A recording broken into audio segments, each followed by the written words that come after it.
What's up?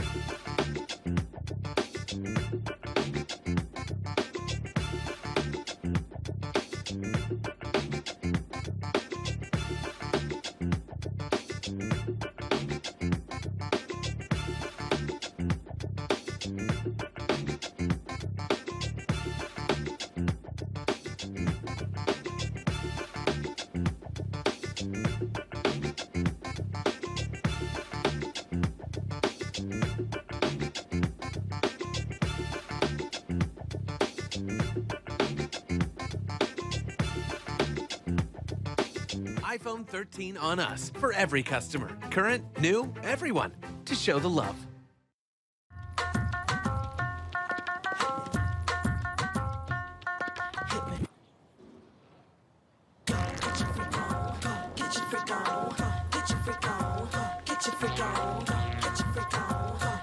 Black Star Network is here.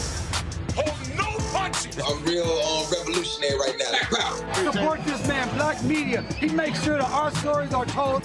Thank you for being the voice of Black America, Roland. Stay black. I love y'all. All momentum we have now, we have to keep this going. The video looks phenomenal. See, this difference between Black Star Network and Black-owned media and something like CNN. You can't be Black-owned media and be scared. It's time to be smart. Bring your eyeballs home. You dig?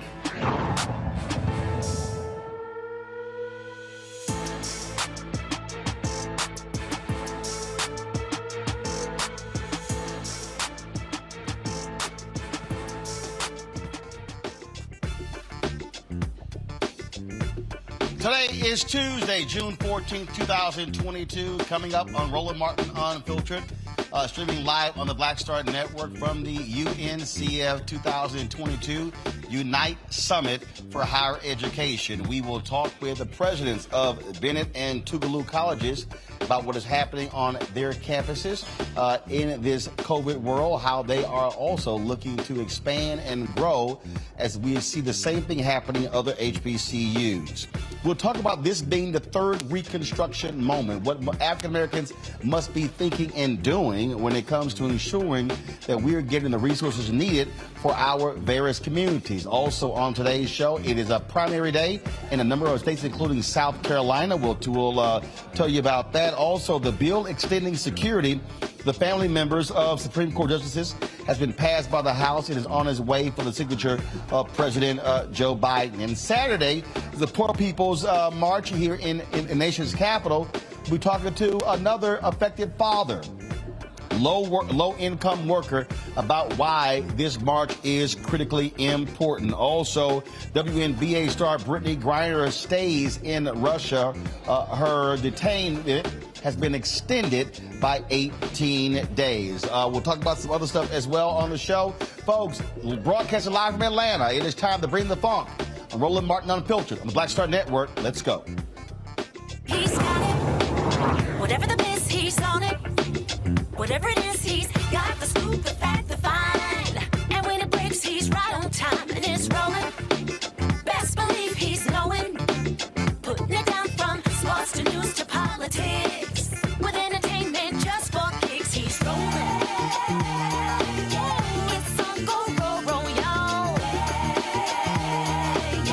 It's Roland Martin, yeah. Rolling with Roland now. He's funky, he's fresh, he's real, the best, you know he's Roland Martin now.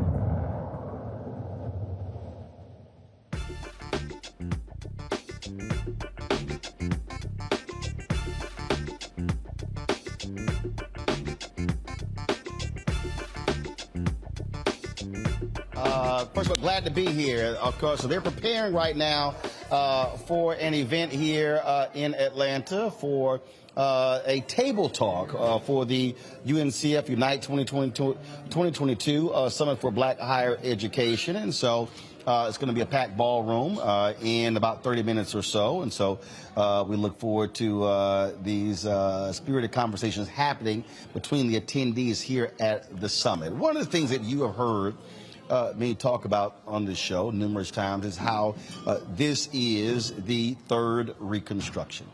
And when I say the third Reconstruction, what I mean is it is the period where we should be, frankly, thinking totally different about this moment that we are in. When you think about the first two Reconstructions, you had the first one after the Civil War, 1865 to 1877, where you had the passages of the 13th, 14th, and 15th Amendments. And you saw the kind of progress that was happening for freed slaves of African descent. And then, of course, you had 92 years of Jim Crow came into effect. And then, of course, then in 1955, you had, first of all, go to 54, Brown versus Board of Education. Then 55, the lynching of Emmett Till on August 28, 1955. The Montgomery bus boycott that's starting on December 1st, 1955. And that lasted 382 days. And then you had 13 years of the Black freedom movement, some call the Civil Rights movement. And so it was the death of George Floyd that I dare say really started what I have been calling, what John Hope Bryant, founder of Operation Hope, has been calling, what Reverend Dr. William J. Barber has been calling. He even titled his book this, The Third Reconstruction. But what has to happen is our mindset, frankly, has to change in terms of what is it that we are demanding in this third reconstruction. Yesterday, we talked to Michael Lomax, CEO of the United Negro College Fund, UNCF, and he talked about whether this is a moment or we allow it to simply wane and then go out. You've seen people, those of us who have been advocating for these companies that have pledged anywhere from 20, 30, 40, $50 billion for social justice after George Floyd's death. And has the money been spent? Black Enterprise has a conference coming up dealing with this very issue. You've seen us talk about what is happening in the advertising world and what needs to happen when it comes to black-owned media. When we have had Ron, of course, when we had U.S. Black Chamber Inc. on, talking about the fact that $560 billion is being spent by the federal government every single year. African Americans are getting 1.67% of all of those contracts. But some of you may be saying, well, okay, you know, I'm not quite sure, like, is this really that big of a deal? But I dare say it is, because what I have been saying to so many people is this moment that we're living in, where of white fear, and of course my book drops in September on this very issue, and the author James Patterson got me thinking about this, because just the other day he was lamenting the lack of opportunities for white men, older white men in this country. Yeah. He said that it's another form of racism that white men are going through. And in fact, this is what he said. If y'all go to my iPad, he talked about it's even harder for older writers. You don't meet many 52-year-old white males. Really? Really, that's quite interesting. Folks, if y'all see my iPad, please let me know if you are or not. So what was really interesting about this, that he said that. And here's a white man who's worth $800 million, who doesn't even write his own books, has ghostwriters. And he complained in this particular piece that he said, can you get a job? Yes. Is it harder? Yes. It's even harder for older writers. You don't meet many 52-year-old white males. Guys, if y'all see my iPad, please pull it up. Now, what's interesting about that is that he's lying. In fact, someone posted a Twitter thread earlier that showed, of all these writers, the top 150 writers on bestseller lists, literally 145 were white men. And so you might ask, well, why are you raising this point, Roland? Because I want to caution everybody who's watching what happened in the first Reconstruction and what happened in the second Reconstruction. Midway through the first Reconstruction, white Americans were like, you know what? Hey, look, we've about done enough for the black people. And support began to wane. What happened during the Black Freedom Movement? Oh, same thing. Well, we've done enough. We passed these laws. Ain't y'all happy now? What we cannot do is allow this moment, allow this to wane, allow this opportunity to somehow subside. But we better understand it is going to come. And so our mindset must be different. When you see what is happening with HBCUs across the country, the influx of resources, that cannot just be a momentary thing. Our responsibility is to ensure that the federal government, state government, county governments, city governments, the private sector, that they are investing in African Americans, in black institutions, because if that does not happen, folks, we'll be further behind as we become more an emerging majority in terms of minorities in this country. I know some of you might say, man, I don't know why you keep harping on this, but I keep telling y'all it's about the money. It's about the money. In America, it comes down to the money. And so if we are not making those demands, if we are not demanding that these companies are investing in our HBCUs, STEM programs, and liberal arts programs, and business schools, and law schools, and nursing programs, and medical schools, then what are we doing?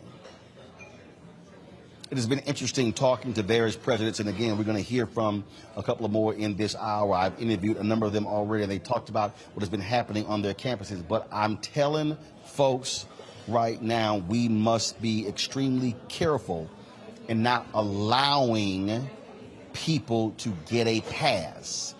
We must keep the pressure going. We must keep pushing. We must keep advocating. We must keep calling folks out, not allowing people to make small micro announcements of a few dollars here and there.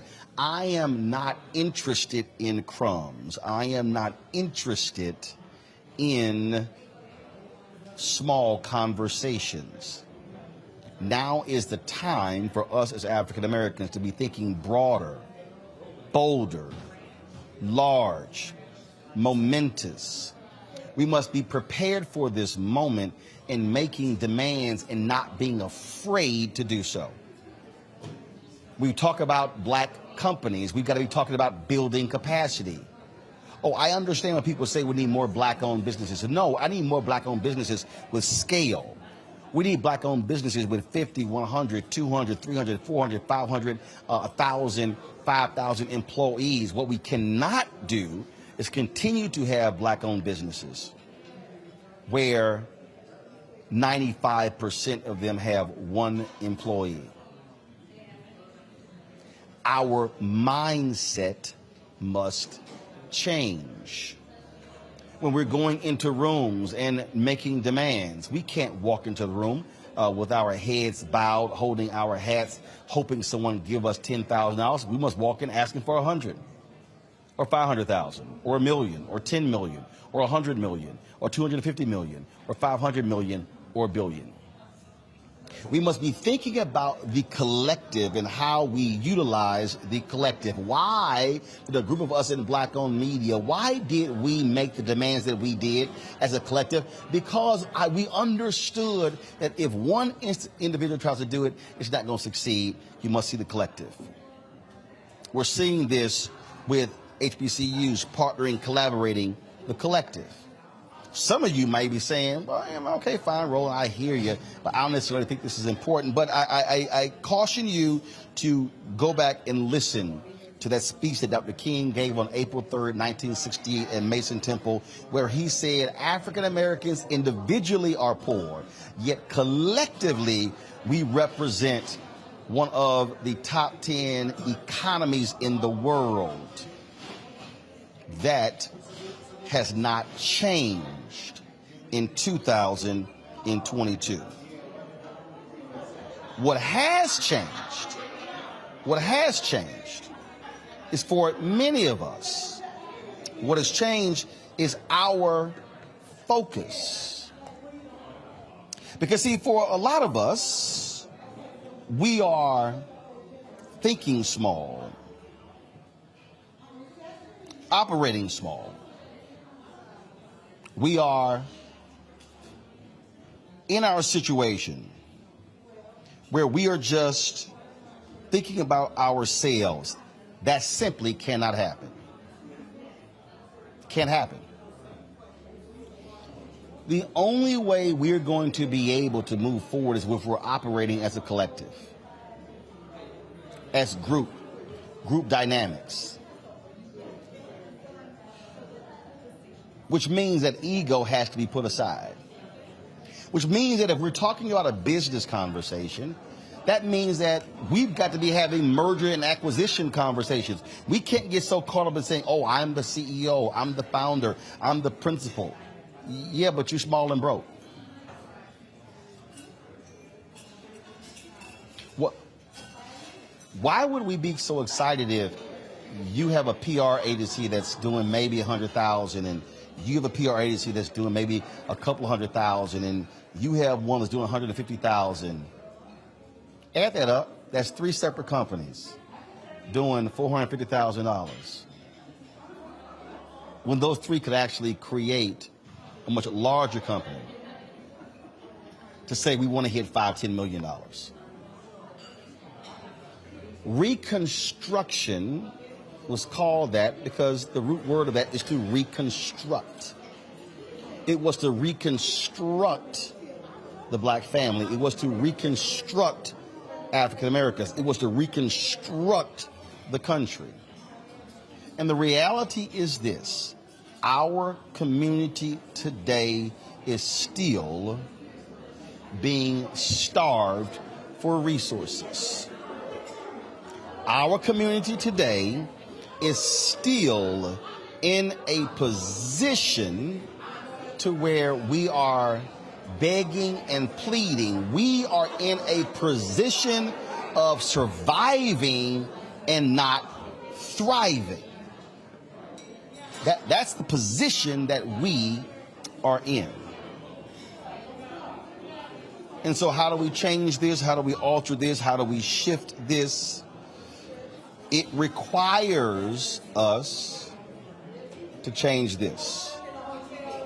It requires us to think differently and look differently and act differently. That's what it requires.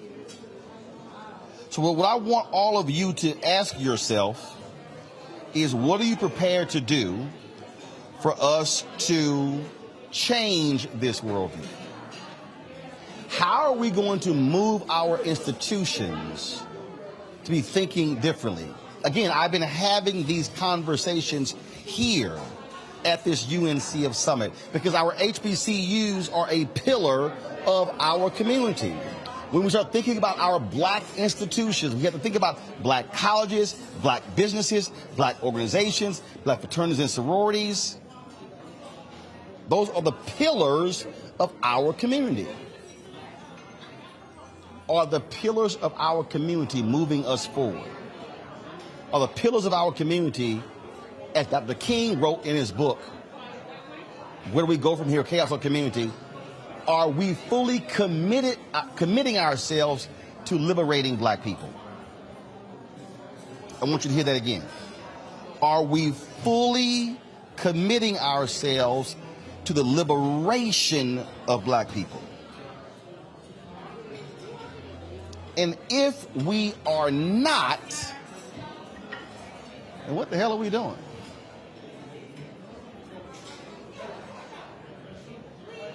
These institutions that we're talking to here, these institutions are not going to be able to survive unless they're being funded. I said yesterday that our legal minds must be studying whether or not lawsuits should be filed in Tennessee, in Alabama, in Texas, and other places to ensure that our HBCUs are getting equal funding. We must be challenging every single corporation in America that is living off of black money to say, how are you now returning that money to our communities? I dare say that every civil rights organization, the NAACP, the National Urban League, National Action Network, NAACP Legal Defense Fund, Lawyers Committee for Civil Rights Under Law, and we could go on and on and on. Every single one must be establishing what I call a racial index or a black index.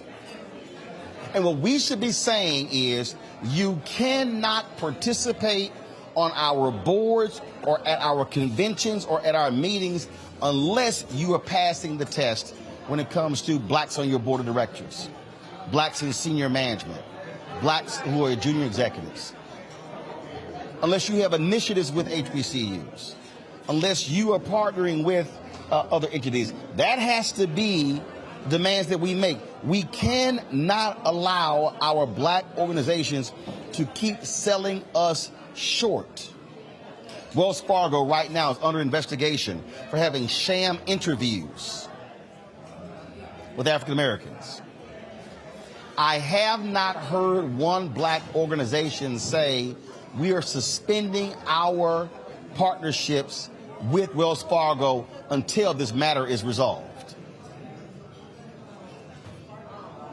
I can guarantee you situations will never, ever change as long as there are black folks there who want to keep getting the checks, want to keep getting paid. And we must have the courage to actually call out our own institutions that are selling us out. I use that phrase for a reason. Because when I say think small, Reconstruction, you getting $50,000, $100,000 mean nothing if they've taken 20, 30, 40, 50, $100 million from our community. That's playing ourselves small. That's playing ourselves short. And so I would hope that as we think about how we move and how we act and how we sort of operate, we are operating from a Reconstruction mindset. If we don't, we're going to waste this opportunity. This generation has the opportunity to redefine and reset the framework for the future of Black America. So if you are 20 or 30 or 40 or 50 or 60, as long as there's breath still in your body, you got to answer the question, what role are you playing in this Reconstruction period? How are you challenging leadership to think differently about this opportunity? This summer, I will be attending the National Association of Black Journalists Convention. Oh, don't think for a second that I'm not going to be challenging them on this, as I have been. We'll be meeting in Las Vegas. Sigma Pi Phi Boule is going to be having our meeting in the Bahamas. I'm not interested in going just to play golf and having other parties and events. How are we, when we meet, how are we using our gathering to change the future trajectory of Black America? That's literally what this entire meeting is about. It's about the future of Black higher education. That must be where we are. I want to bring in my panel right now to talk about this because it really is something that bothers me in terms of how we think about it. Mustafa Santiago Ali, former senior advisor for the environmental justice at the EPA, Teresa Lundy, principal founder of TML Communications, Dr. Amakongo Dabinga, professorial lecturer, School of International Service, American University. Amakongo, I'm going to start with you on this. And that is, I get us gathering to enjoy ourselves. I get us gathering to party and have fun. But I'm sort of stuck on that line that MLK wrote when he said there are 4 pillars of the Black community that are prime position to liberate our people. He said the Black church, the Black press, fraternities and sororities, and Negro professional organizations. And he said all of these have never fully committed themselves to the liberation of Black people. To me, this is the moment where we must be challenging Black leadership in a totally different way to achieve real outcomes and not small, minute, micro outcomes. You're absolutely right. I mean, at the end of the day, we have to realize that we are in a position that we have never been in this country before. We have the opportunity, we have the skill set, and we have the opportunity right now to really make the strong demand for these resources. The problem that we have so often, Roland, is that we're too impatient. We're so quick to, like you said, get this grant, get this little thing here and there, get this little commitment from this company. But long-term thinking is what's going to take us to the next level. When you talk about that second Reconstruction, when you talk about what came out of the civil rights movement and what sparked it, when you look at things like the Montgomery bus boycott, when you have people willing to not take that white person's transportation and pick each other up and carpool. And yes, at the end of that boycott, we should have started our own company and kept that going. And we can talk about that to some level. But nowadays, we're impatient.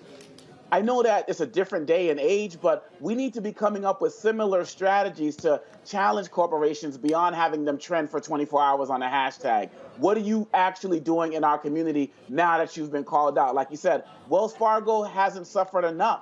I haven't heard stories about many people talking about they're going to close their accounts. I haven't heard many people coming in from external spaces bringing more pressure outside of that story. As a matter of fact, this is the first time I've heard about that story since it dropped a few weeks ago. We need to be circulating that information. We know that you do that here. And then we also have to be mindful of the fact that we have to do a better job of flexing our economic might in our communities. I saw that Jay-Z is launching a program to teach kids in Marcy projects how to get involved in things like Bitcoin. And one of the things I saw Jay-Z say in an interview, he says when he first started doing this thing with hip hop and everything, there was a Jewish community across from Marcy houses that was similar to the Marcy projects. Now that Jewish community that's there, it's like 10 times on another level than Marcy projects, but Marcy's the same. And he's like, we got to have a different type of thinking. I see guys like LeBron James, using his money to open up the schools, to do that in our communities, right? These are the types of things we have to do. If you're not about furthering the Black community with the resources that you have, whether it's economic, whether it's political, whether it's social, then what are you about right now? Because if we don't do it now, it's literally now or never. And we don't know what's going to happen with this next election. Justice Department's dragging his feet. We don't know if Trump's going to get back in here or people who are Trump-like, who are going to go harder at coming at us. We have a prime opportunity right now to seize it and create something that's going to be legacy-focused for generations to come. But like you said, Roland, it is now or never. 8 days ago, Teresa, the New York Times ran this story. Wells Fargo announces pause of policy that led to fake job interviews. Go to my iPad, please, and you see it here. And there's actually a criminal probe into this where they were having, again, these fake interviews. The New York Times reported on May 19th that a former employee in the bank's wealth management business had complained that he was being forced by his bosses to interview people for jobs that had already been promised to others just to meet the, quote, diverse slate requirement. The man, Joe Bruno, was one of a dozen current and former Wells Fargo employees who said that they had witnessed or participated in fake interviews. Some of the employees said that sham interviews were also conducted for jobs that paid less than $100,000. Now, Teresa, the point here, again, is for me the silence, if you will, the silence from Black groups. Silence. That are receiving money from Wells Fargo. I'm sorry. Is the check that valuable where you say nothing about sham interviews? Yeah, I mean, look, this goes back to the original conversation of how do we hold our institutions accountable? And so many times we have seen with so many organizations, especially our national organizations, where they know they can't really get the monies that they need to operate, and thus they have to utilize the larger institutions in order to support them. Which means if you take the check, you also need to make sure that you are lockstep with their same talking points. Either say something or don't say anything at all has been the narrative for these, unfortunately, our Black national organizations. And let's be honest, during the pandemic and after George Floyd, they have been receiving, Black organizations, millions of dollars during this, looking for racial equity trainings, DEI, and the rest. And so institutions have been able to enable, unfortunately, again, I keep saying this word unfortunately because it is unfortunate, that these organizations are continuously allowing, the silence of some of these larger organizations to not only just write the check, but not be held accountable. And so it's like, you don't want to say their silence is being paid for, but the writing is on the wall. And again, I can't stress enough, how important it is that, Black organizations are keeping their integrity, not only with their membership, but what they actually stand for. Because what we're dealing with right now, this is going to be an ongoing situation where, if large corporations are writing the top dollar check for these institutions, we will be losing our voice, and after a while, we won't even be relevant in the issues that cause civil rights for Black Americans. Mustafa, when I'm constantly talking about the money,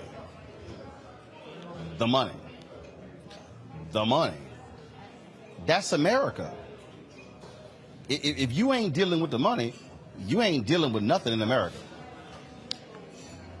Exactly. I mean, all we have to do, so let's begin with the black-white wealth gap that exists inside of our country. We know that white families have about 10 times more wealth than Black families do. That's not by mistake. That is because of a system that has been put in place to make sure that we never garner wealth, so that we don't have the power that's associated with it to be able to frame out our direction. Let's also talk about accountability. So accountability is a symbiotic relationship. So yes, we should be making sure that we are helping to fund our organizations, our entities, but there also has to be accountability that they're actually doing the work that everyday folks are looking for and are expecting. So that's why there's that symbiotic relationships there. That way we can get away from having to take money from institutions and others who don't have our best interests at heart. I'm not going to call out one of our organizations, but I've seen them take money from places like Exxon, understanding the impacts that they're doing inside of our communities. And there are others, so they're not in it by themselves. So we have to also understand that it is time for us to actually create our own entities like you talked about, and to grow them out and make sure they have the resources that are necessary, not to just be mom and pop shops, nothing wrong with that. But we are looking to have actually powerful institutions that can actually help to move the needle, that can reframe the narrative, that can actually build generational wealth. And that's why the accountability is so necessary in this moment. And so when I'm talking about how we have to view this period as a reconstruction period, I think Congo, let's be honest, it's way too many people, it's Black people and others who have no idea what the hell I'm even talking about. In 2016, after the presidential election, I was at an event in D.C.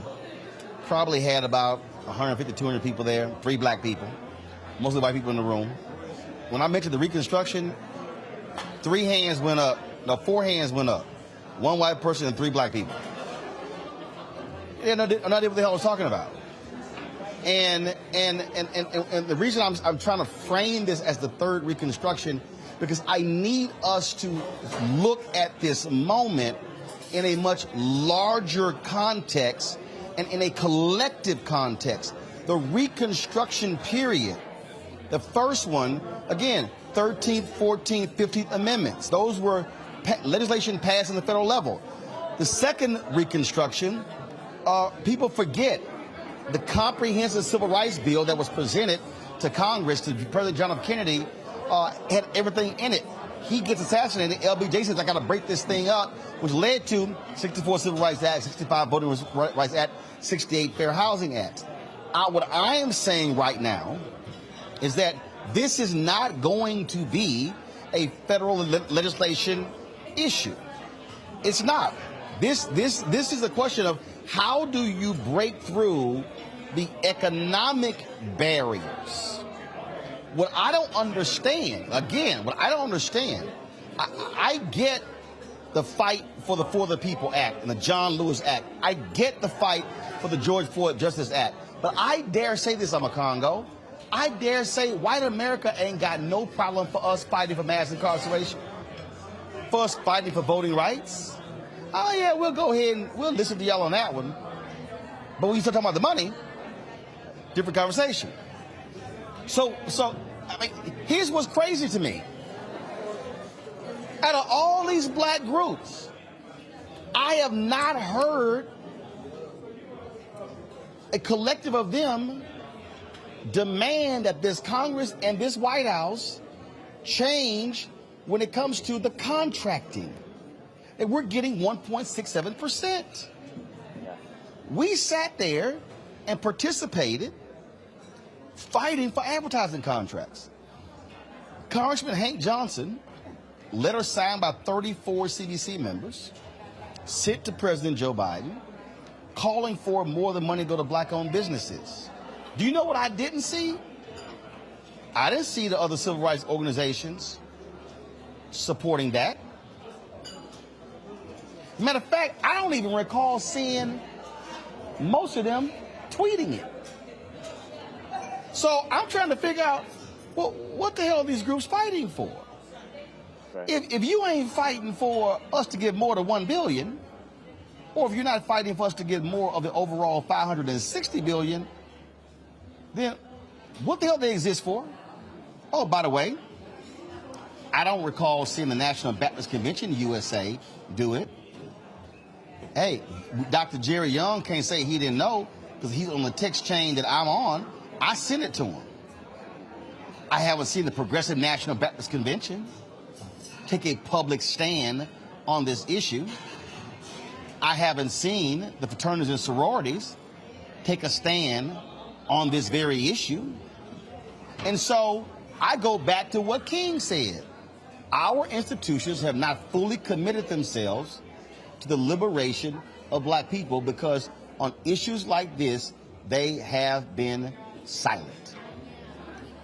Absolutely. They lack the principles needed to be able to fully challenge these systems.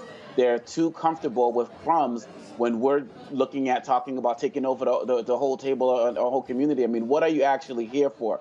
We have a situation right now where when you look at what's happening with our schools in our neighborhoods, they're crumbling, they're getting worse. When you look at the wealth gap that our brother Mustafa talked about earlier, it's getting worse. So really, at the end of the day, you got a grant to do a program in the summer or a grant to maybe do something here and there.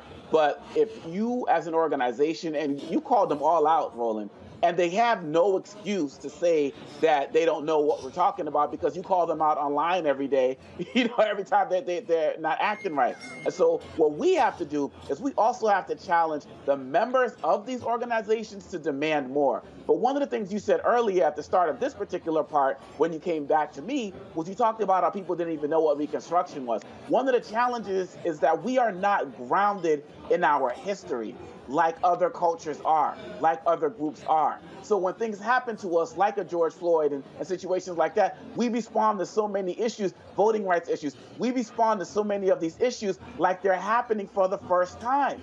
And so when we haven't learned the collective history of the culture, we haven't learned what happened to get those civil rights amendments passed in the first Reconstruction, and then what happened in the second Reconstruction, we act like we're starting from scratch. But the leaders of our organizations know this, and they're taking advantage of the ignorance of our members, they're taking advantage of the ignorance of our community, and they're taking advantage, unfortunately, of these major moments that happen, like a George Floyd. They can get excited in those moments, but they don't get focused on the movement. So they can talk about the need for political power, but if we don't tie it to the economic power, we're never going to get what we need. And so we also need to target the members of those organizations to call on their leaders, because I believe that if the people lead in those organizations, then the leaders will follow. And that's why we need the Roland Martin Show. That's why we need all of the work that everyone on this panel is doing to reach out to our own people to make them demand more from our so-called leaders, because it's not going to come from anybody else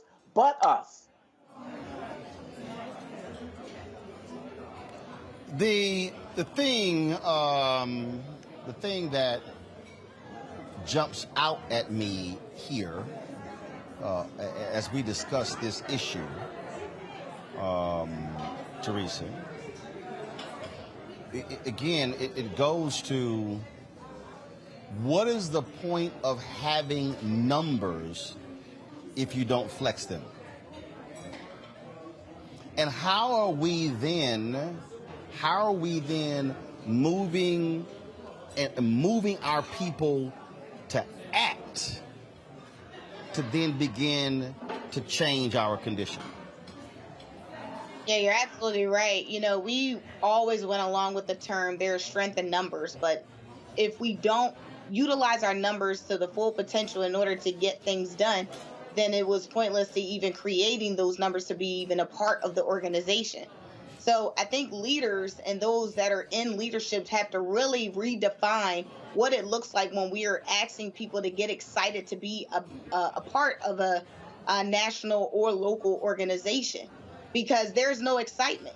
And the ignorance, you know, as we talk about, you know, some of the historical issues that has happened with Black and Brown communities, we are missing the ball when it comes to providing that history, right? We know the NAACP, National Urban League, and many others started in the same eras where Black and Brown people were not only being displaced, but we were, you know, having civil rights issues, we were having criminal justice issues, we were having so many issues. But guess what? Through every issue, we were able to have the strength in numbers. We were able to have a guiding light into the portion of what we can now call, you know, what Juneteenth looks like, right? As we celebrate our second year as a federal holiday for the freedom of enslavement of our people. So I think there's so many things that, you know, when we look at leadership and how leadership is giving us the education that is necessary to live on with the guiding principles that needs to be given. But again, all these talks that we're having, it comes down to a fundamental idea. How are we making sure that the next generation understands our history, understands the purpose, and understand where the movement should be going? But if that education is not given, or if it's not received, then we will continuously have these awkward conversations, be in these unwillingness positions where we have to try to figure out a way out. And again, it's just hard when we don't support one another, when we're not financially stable to support one another. It's hard to talk about, you know, what freedom actually looks like, because you don't know what it looks like yourself. So we have to not only just be in the position of in the room to know where our voice is necessary to be heard. We no longer can be in the room where it's only two Black people and say it's okay, right? I'll be that diversity card. I'll take, you know, the crumbs and give it to a nonprofit organization. We have to do more. But strength in numbers does not mean the membership that we're given to organizations that is supposed to be our voice on these issues. It also means you take it back with you while you're at work and ensure that you are not the only one at the table. I dare say, Mustafa, that from an organizational standpoint, and I've actually said this to the Alphas, to the AKs, to the Deltas, directly, and speaking at their conventions, but also said it publicly, that part of the problem, I think, with many of our organizations, we're operating insular, meaning we spend significant amounts of time on internal business, but not actually going outside of our organization to say what are the broader issues. And again, how are we leveraging our numbers to be able to change the conditions of our community? Without a doubt. You know, look at, you know, our set of organizations, our fraternities and sororities, you know, our civic organizations. The reality of the situation is, if you really unpack, they're not talking about building wealth. If you want to get people excited, then give some real distinct sets of goals on how we're going to build wealth inside of our community. What are the steps that are going to be necessary to make that happen? And then folks can galvanize around that. And it's not like you have to come up with a new paradigm. You know?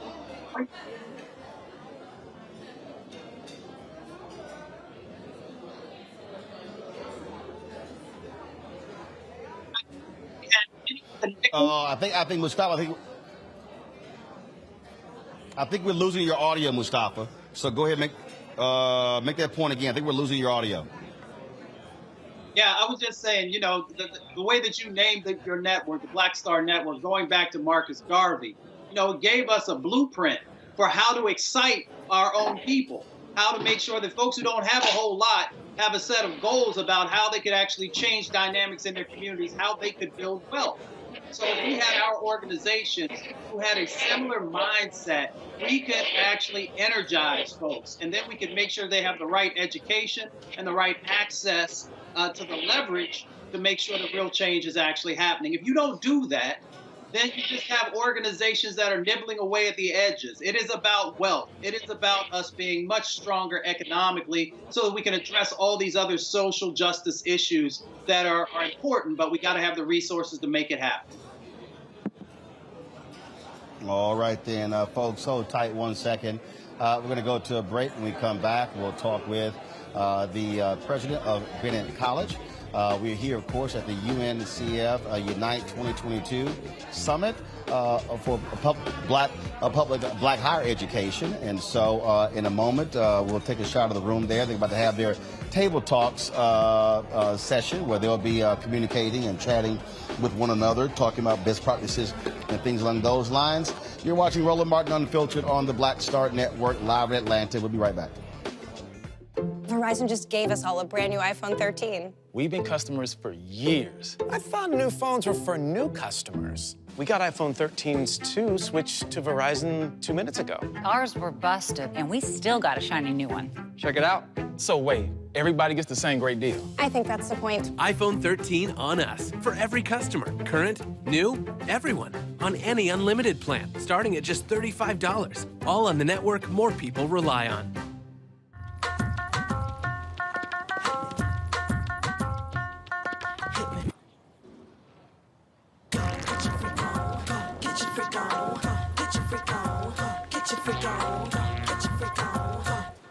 On the next A Balanced Life with Dr. Jackie, we're talking all things mental health and how helping others can help you. We all have moments where we have struggles, and on this week's show, our guests demonstrate how helping others can also help you. Why you should never stop giving and serving others on a next A Balanced Life here on Black Star Network. Love our new Alexa. It's a Buick. Yeah, Alexa. Buick. Alexa. It's a Buick. It's an Alexa. It's a Buick. It's an Alexa. Coach, that's a Buick. That's an Alexa. The Buick Enclave with available Alexa built America. From the Mississippi Delta to the Apache Stronghold. From the homeless encampments of Washington State to the coal fields of Appalachia of West Virginia. We are the 140 million poor and low-wealth people in this country. And we are building the Poor People's Campaign, a national call for moral revival. On June 18th, ahead of this year's midterm elections, while the Congress is still in session, we will hold a mass poor people's and low-wage workers assembly and moral march on Washington to arrest the attention of the nation, to put a face and a voice on poverty and low wages in this country. This is a watershed moment for justice and democracy in America. There are those who say that transformative change isn't possible, but history teaches us that it is precisely in times like these that people must build a broad and deep movement from the bottom up. We must compel this nation to repent, to lament, and to see the realities that have been hidden for far too long. On June 18th, we will come together to lift the voices of the poor and low-wage workers who know that change is not only possible, it is essential for our survival.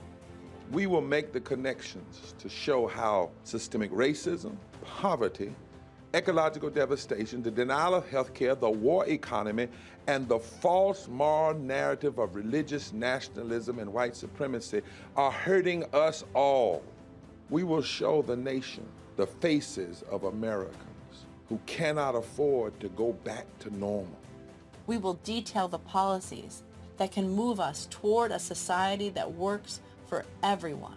And we will pledge to go home and build power for transformative change in this year's election and for years to come. Because the question should have never been, how much will it cost to address poverty? The real question is, how much is it costing us not to? Somebody's been hurting our people. It's gone on far too long. And we won't be silent or unseen anymore. Join us in D.C. on June 18th. Build with us for a third reconstruction in America. Visit poorpeoplescampaign.org.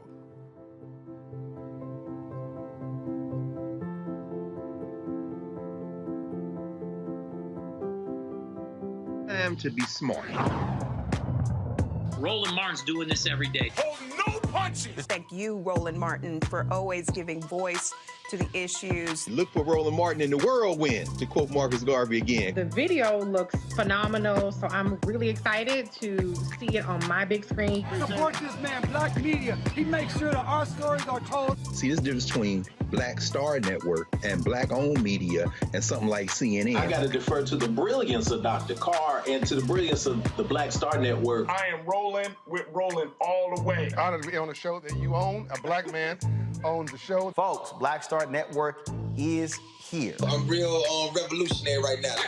Roland was amazing on that. Stay black. I love y'all. I can't commend you enough about this platform that you've created for us to be able to share who we are, what we're doing in the world, and the impact that we're having. Let's be smart. Bring your eyeballs home. You can't be Black-owned media and be scared. You dig?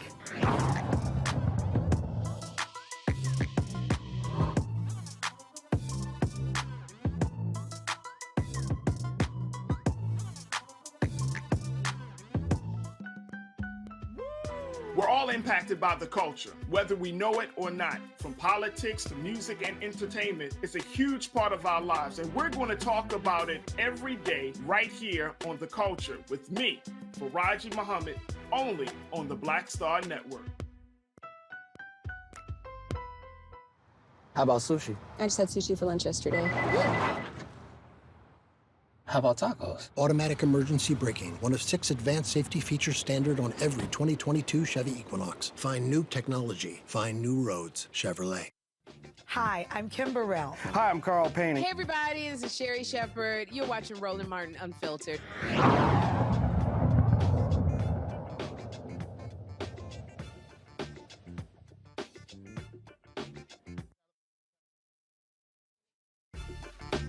Folks, we're here in Atlanta, and in a few moments, we're going to be having their table talks. Again, UNCF leaders, HBCU leaders from all across the country gathering here in Atlanta for their conference, now back in person after 2 years of COVID. So welcome back to Roland Martin Unfiltered on the Black Star Network. And of course, folks, if you're watching Facebook and YouTube, be sure to hit the like button, share button with others to share it with them with what we are doing.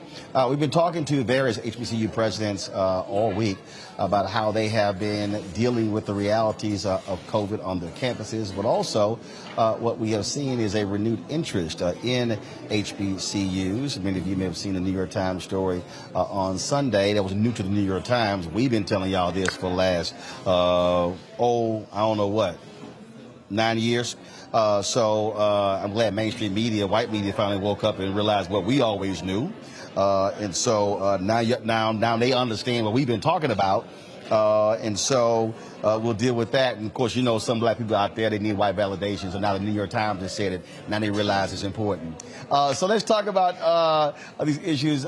President of Bennett College, Dr. Suzanne Walsh, she joins us right here, looking mighty colorful. And also from Tougaloo, Dr. Carmen Walters, glad to have you here as well. Glad to have both of you here. So let's deal with this first off. In terms of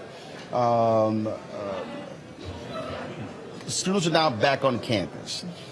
It was a lot of drama for some of the places in 2020 and 2021. But what adjustments have you had to make with this new reality, not just from a student perspective, but also from a faculty and staff perspective, because COVID is still with us. It is still a reality. Do you want to go first? Yeah. Oh, so we did a couple of things at Bennett College. Number one, we actually blew up the semester model. So the semester is traditionally 16 weeks. That's a lot of time to take 5 or 6 classes for 16 weeks. And so what we saw was students were dropping out or stopping out midway through. And so we blew it up and said, what would happen if we actually did this in a different way?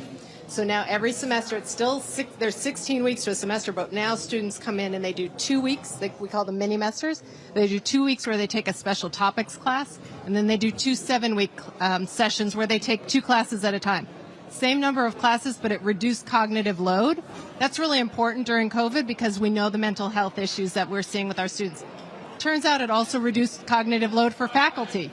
They're not teaching 4 classes at a time. So I think that was really one of our most significant changes that we made, was to just blow up the model and say, what can we do to support the mental health and well-being of our students? I'm sure that was jarring to some people, blowing that model up. Yeah, I'm excited to hear what Bennett did. I think that's really thinking outside of the box.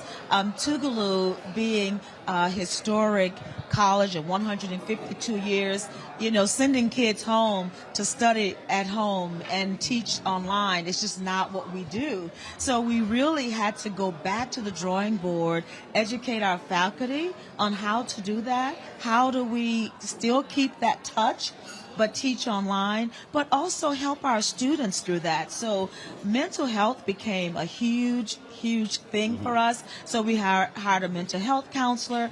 We have a service where they can get mental health online. Students have an app on their phone if they want to have access to mental health. So those are some of the changes we made.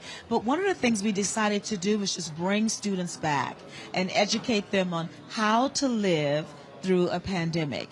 And we engage them in the plan and ask them to help us write the plan, design the plan. We have doctors who are graduates of Tougaloo that are part of our advisory council. And so we gradually brought students back, and now we're in full swing, but we're still using all of those other models where they can have hybrid classes, online classes. They can come in and have the online class while they live in the residence hall because students want to be on the yard. So we have these models that now are working for us, and we feel like we'll use them continuously going into the future. So when you talk about blowing this thing up, I've never understood, first of all, I hate rules. I hate most systems, and I've never understood this reluctance to change. And I think, I've said this to other presidents as well, I think a significant silver lining with COVID is it forced many institutions, not just HBCUs, but black churches and other organizations, and even non-black, to get out of their usual ways and realize that you don't have to keep doing the same thing the same way. I remember being in college fighting with professors who thought it was just sort of this one way, and I was kind of like, nah, it's not.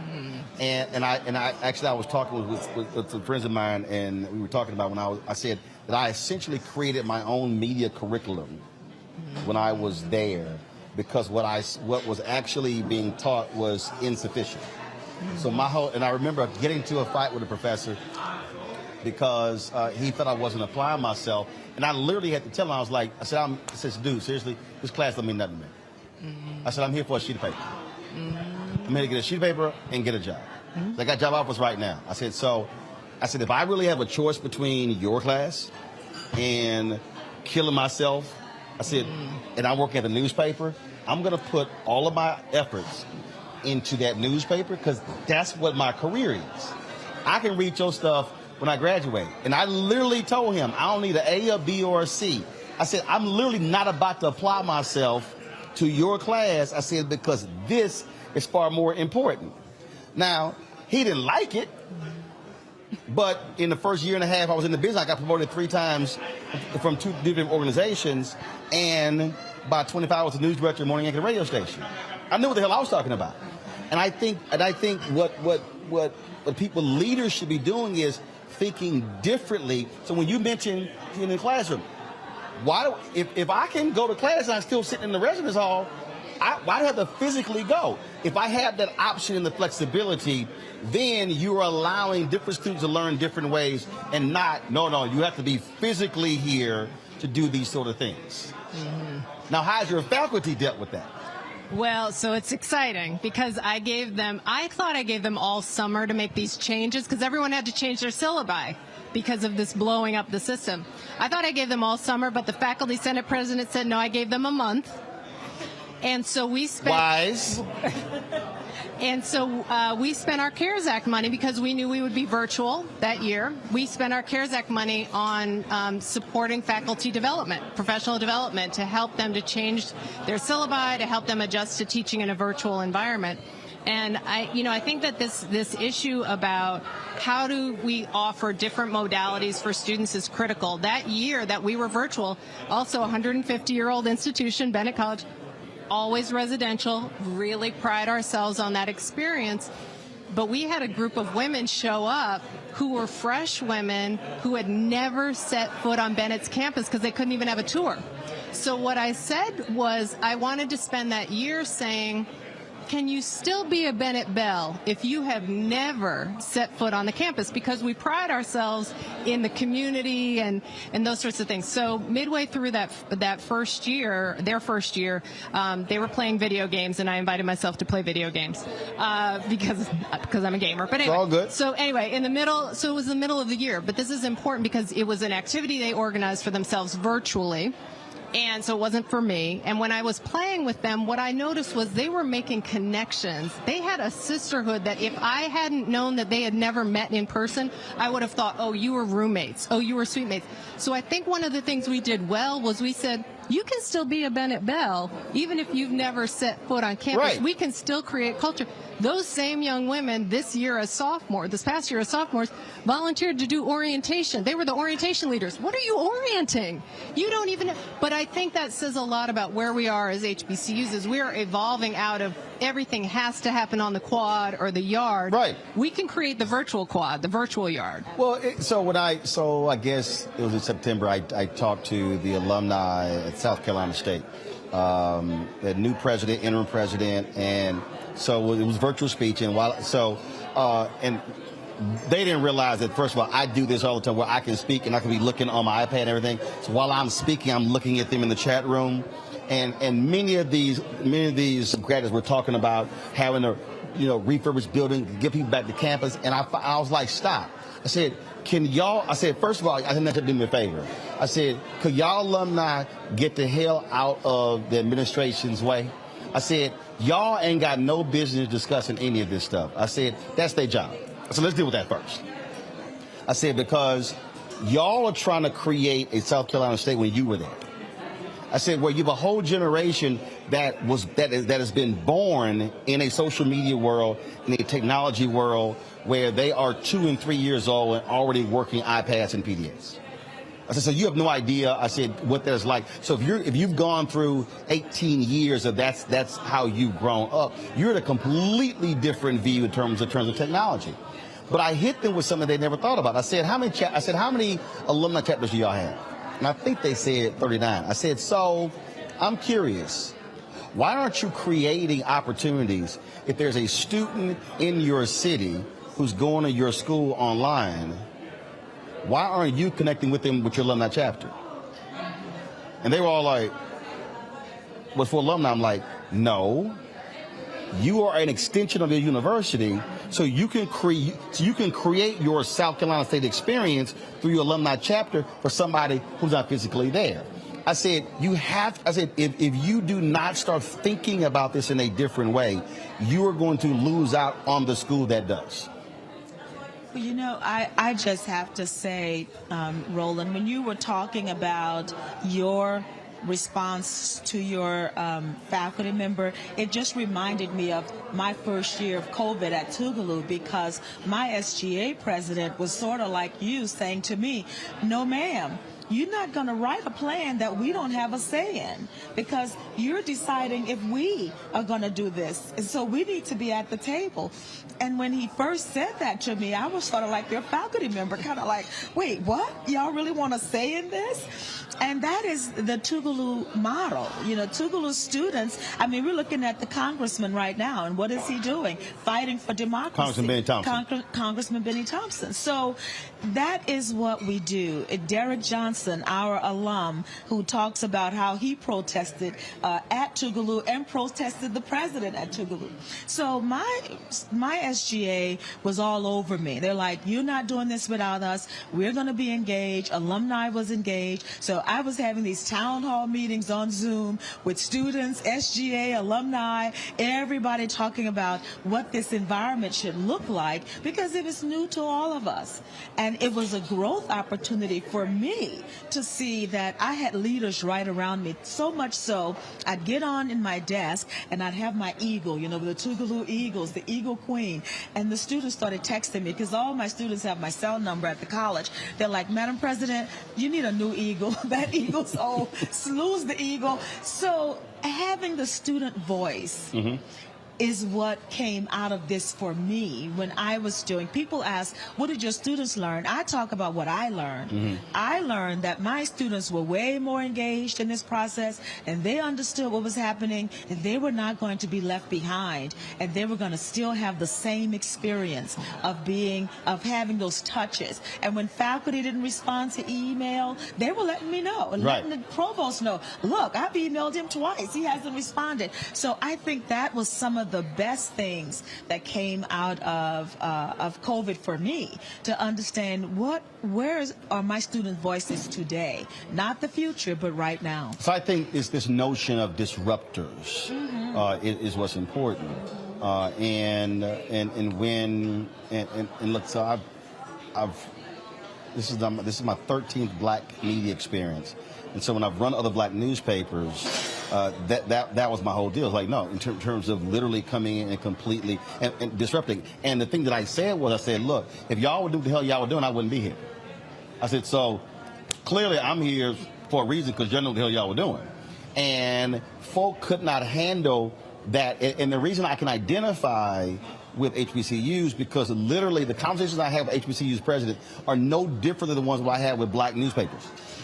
These are traditional black institutions that many have been stuck in their ways and saw a declining status, and then they now had to figure out, how do I now compete in a whole new world that has totally changed. And I can't just say, woe is me, we don't have the money, we don't know what we're going to do. God, fine, you either going to live or you're going to die. So you got to figure out which one of those you're going to do. And so the complaints were often the same, and the thing. So the thing for me is that having a thinking of having others who are disruptors as well, whereas you can't be the only one. And so when it comes to Bennett, y'all were in a situation where you almost lost your accreditation. There was this massive fundraising campaign; it exceeded even what they were seeking. So how have you brought other disruptors along with you to now get people to understand that it's not just you? You cannot continue saying that the Bennett of yesterday is the one that's going to be the Bennett for tomorrow. Oh, absolutely. And my predecessor was the one who did the amazing fundraising. I had on the show several times. Exactly. So I'm always like pushing that issue. So thank you. And thank you to everybody who invested in Bennett at that time. That allowed us to stabilize. It also gave us an opportunity, though, to say we're not going to waste a crisis. And so the opportunity that I had coming in was to say, what can I do to stabilize? Can I stabilize? And basically underlying all of that is the notion that we can't keep doing the things the way we've been doing it, because it hasn't worked. And so I think there are a couple of things. One is, it is important to hire really other disruptors. And it's also important to attract students who are equally disruptive. Right. Because we say that we're a student-led campus. Like, students, same exact scenario. Students are saying, this is what we want, this is what we're interested in. I think that's really important. And hiring different leadership who are right there with us to also say, oh, did you say we're going to blow some stuff up? Oh, I'm in. But we can't hire the people who are like, I have a vision that dates back to 18th century. No. When I was the general manager of the Chicago Defender, it was very interesting, because when I became the general manager, now I'm over the whole newspaper. So I called a sales team. I said, what's your pitch when you go sell? And I had each one to go around, and literally they all started with, Chicago Defender. We were founded in 1900, and we did and the Great Migration. And I was sitting and I said, yup, that's your pitch? I said, your pitch is literally how old we are. I said, that's about the dumbest pitch I've ever heard in my life. I said, I wouldn't give you no money. And they were so locked on that. I said, you literally are talking about 100 years ago. That ain't the way you start the conversation. And it was hard for them to get out of that. I said, well, I see why we broke. I said, I see why you can't go out and actually raise money. And I had to force them to operate in the present. Yes, include the past. I said, but you're selling the present. You ain't selling what Robert Abbott did in 05. Well, could I comment on that? Because I think this is really important. My first set of interviews, mostly people would say, what do you know coming from Seattle, coming to the South? Like, what are you doing? And what I think is interesting is I said to a number of people, what I think I bring that's different is a vision for the future. Like, we're future obsessed on the West Coast, almost to a fault. We'll tear down a building in a heartbeat. Right. But you compare and contrast that to a focus that is only on the past. And so people kept saying to me, you have to save Bennett, you have to save it. And I said, but that makes it sound like a museum piece, and you should just put a glass dome over us. Or what I say, we're in a constant state of surviving. That's right. We right. should be having thriving conversations. That's right. And so, where we are. Exactly. That's right. And so what conversation can you have with me about where we are today, why you need our students today, and why you need our future students? So I really try to bring sort of that Afrofuturism or African futurism perspective, which is about, we understand our ancestors, we understand where we came from, but it is very much forward-looking. And I think that's really the space we have to operate in, is that kind of Afrofuturist or African futurist space, because we're not going to throw away history. Right.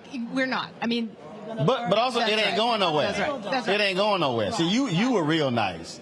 See, I wasn't that nice. They were like, why you here? I like, because y'all ain't made money in 20 years. I said, so y'all want to stay broke? And they were kind of like, well, damn. I mean, I had people who were picketing me, and they were like, I don't know who you think you're from Texas. I said, well, clearly y'all in Chicago couldn't figure this out. You ain't made no money in 20 years. I said, so you had to go to Texas to do it. And it was like, I had to be hardcore with it, because I'm telling you, I know what y'all go through, because they try you. You ain't from here. You don't know our ways. And I was like, I don't, but I know y'all broke. I'm like, so what we want to do? And so that whole deal, you don't, because I'm sure you don't know the Tougaloo way. So did you graduate from Tougaloo? No, I graduated from Xavier, Southern, and Mississippi State. See, well, so luckily you went to two, because if you were like a non-HBCU, they really get extra. See, and I guarantee you heard that, huh? Oh, I still hear it. Oh, you ain't one of us. You don't know us, and you kind of like, yeah, but I'm here. I just think that's where the disruptor comes in. That we cannot hold on to that old model. So you say you're thriving. How are you thriving at Tougaloo? Yeah. So one of the things we talk about at Tougaloo is what is our path to excellence. And people use the word change, and I rarely use the word change, because people run from that word. My thing is, how do we find our path to excellence, and how do we stay on that path? In order to do that, you may have to change. But people have to come to that conclusion based on the model you present. So I think we're thriving because we have really, after George Floyd's murder, able to really come back to something that was very old for Tougaloo, but make it new again, which was social justice. It's the red thread for us. And so we launched our Social Justice Center and used that as an impetus to grow dollars and grow enrollment, because we are angry. We are angry about what's happening in America to our young African-American men and women. Mm-hmm. We are angry about the model that we have where people can't get employment. We are angry about the way we cannot have equal health care. So how do we change that? We educate people, and we make them live out their anger through changing policy, changing organizations, disrupting, as you said. So we are thriving in that, and we've put a lot of dollars behind that to make sure that that message never dies, and that we remain futuristic around things that matter. And so I feel like we're thriving. All right. Well, sounds great. I would on the social justice piece. What I always add is to make sure that we also add Black economic social justice, because social justice and economic social justice are two different things. That's why we started a business program after George Floyd, because we only had economics. But we need students to understand how to own your own and how to do it yourself and partner with people like you and others. That's why our students were on your event, on your show, because we want them to understand they are the entrepreneurs of today, right now. And so, yes, that business model is very important. All right, well, cool. Well, certainly congratulations. And I've said it, so I've probably now been to about 65 HBCUs, have not been to y'all campuses.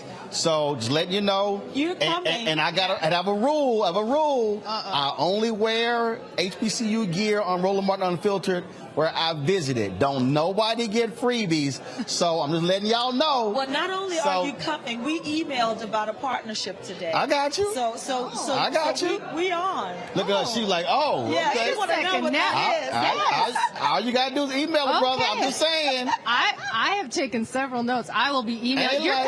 Come on. Look, one of your predecessors used to always call me. It was like when students I can tell you the call I got from Julianne Malveaux. I need to come on your radio show, Roland. We need to raise $30,000, keep these girls in school. Absolutely. Can I come on the show? I was like, all right, Julianne, you come on. Absolutely. That's how we roll. So trust me, I've gotten those calls for Bennett. Trust me, I've gotten those calls before. I love it. Well, come to campus. Come visit. All you do is invite it, brother. So, you know, like I say, we do that thing. I turn out graduations. We do all that. So he hasn't told you that we were dancing at Essence together, watching Maze, and then he pulled rank on me because they called him up to the stage. I had to stay on the floor. My bad. I cannot have. Hey, I'm just saying. Yeah, they called him. Come on up, Roland. I'm just saying, okay? I'm just saying that happens to a bro. I'm just saying. Oh yeah, but no, ask Grambling what happened when I did their graduation. I turned that joint out. Well, they playing all that boring graduation music. We don't I was like, I need y'all. Y'all need to. What y'all play? We have African drums. whole time. No, I need the band there. No. We don't. You know, we're small. We don't have a band, but y'all ain't got no band. We have African. Y'all can have like a small. Y'all ain't got like a quartet. Y'all ain't got. We have an orchestra.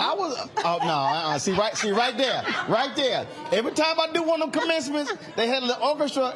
I tell, hey, y'all gotta play some black school music. Y'all can't be playing that orchestra music. All in your African attire. Oh no, I got you. Well, at least y'all have the choir there. Oh yes, of course. Now what, you got one of them choral choirs? No, we have the largest choir in the history of Tougaloo right now. No. But do y'all have one of them choral choirs at your graduation? They sing church, they sing gospel, they sing That's it. All whatever right. you okay. want. All right. Whatever you want. Lane tried that. Lane had that choral choir. No, our choir, we rock. I got there and said, hey, I need some black church music, so y'all don't have to sing a song. You're gonna get some black church music. Look, I will wreck a graduation. I said, I need to hear some black stuff. That choral stuff ain't gonna work. Well, let me tell you what we do with our graduation speakers. What's that? We ask them to invest in the institution by allowing us to work with them to raise $50,000 for an endowment in their name, so that students, once you leave, get scholarship dollars off of your endowment. The first person who said yes to that was Attorney General Eric Holder. He was the first person to say yes. So we have a 50,000. He raised 50. He gave 50. He gave 10 and raised the other 40. Gotcha. But he gave the 10. He gave the 10. Wrote a check out. It cleared? Gave it to me. Yes, it cleared. All right, so I love that. Stealing that idea. Yes, it cleared. I can check, because I was at his book signing last week. Just make sure his check cleared. And that's a way for you to tie yourself forever to the college, to leave a legacy. And so you can tie yourself and leave a legacy. legacy. Leave a legacy. She like, no, you can leave some money.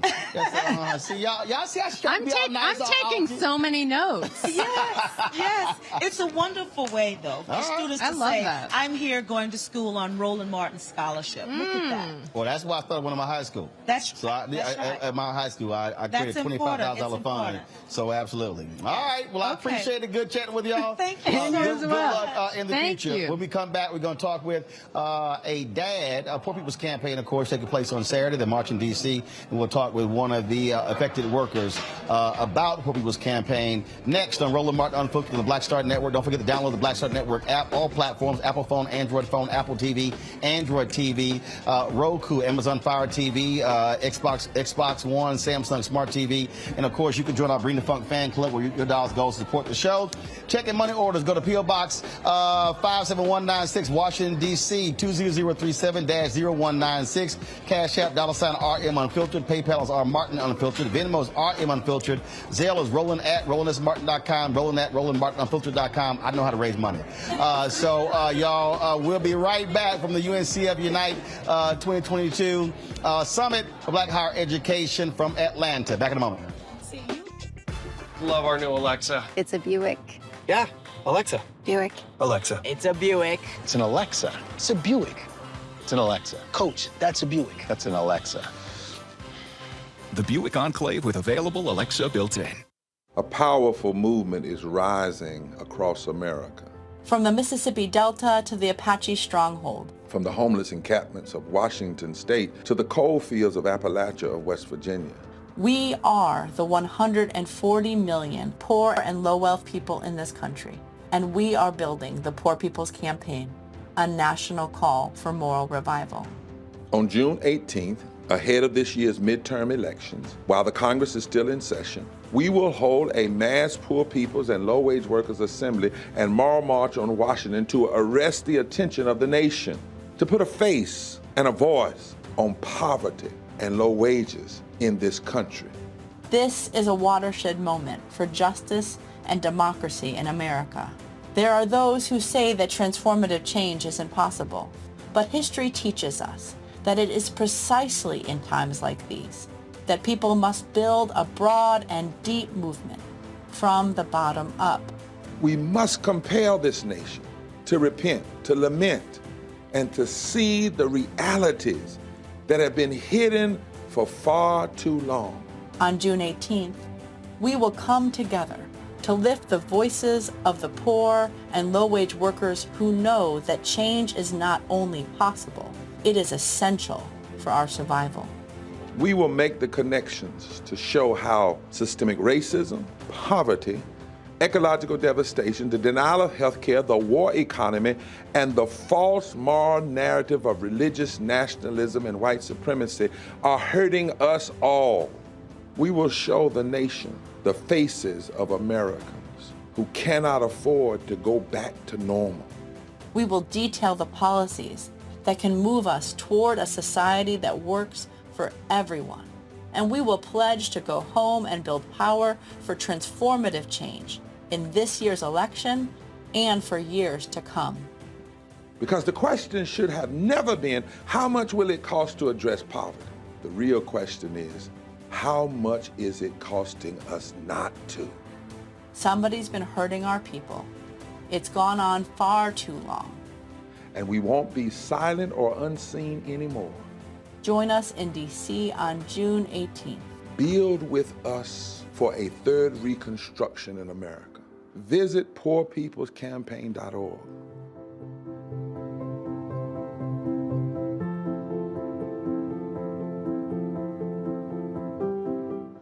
How about sushi? I just had sushi for lunch yesterday.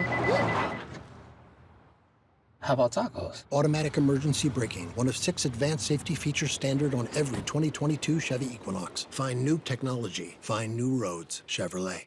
On the next Get Wealthy with me, Deborah Owens, America's Wealth Coach, you'll hear from Elizabeth Davis. She left a flourishing career in the construction industry to build her own business using her same skill sets. And oh, by the way, now a multi-million-dollar business. Every day I was looking at my numbers. rather than looking at them weekly or monthly. When you're first starting your business, my recommendation is look at your numbers every day, because are they balancing out each day? If they're not balancing out for 3 days in a row, that means your week is going to be off. That's right here on Get Wealthy, only on Black Star Network. This is Judge Mathis. What's going on, everybody? It's your boy Mac Wiles, and you are watching Roland Martin Unfiltered.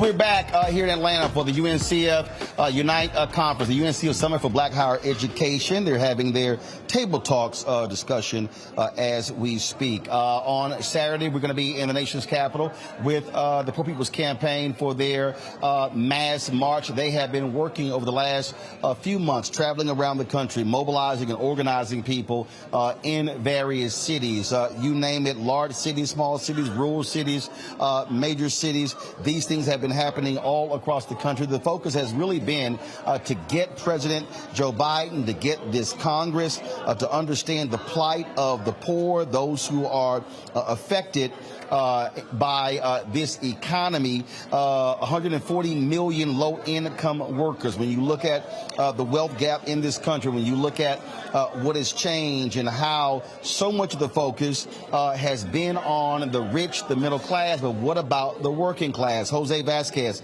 is one of those courageous activists who's been on the front line. He's a disabled veteran, co-founder of Common Defense, vocal about the economy as well. He joins us from New York City. Jose, glad to have you here. The thing that is driving me crazy is, which I don't understand, why this president and his administration refuses to sit down with Reverend Barber, Reverend Liz Theo Harris, and low-income affected workers.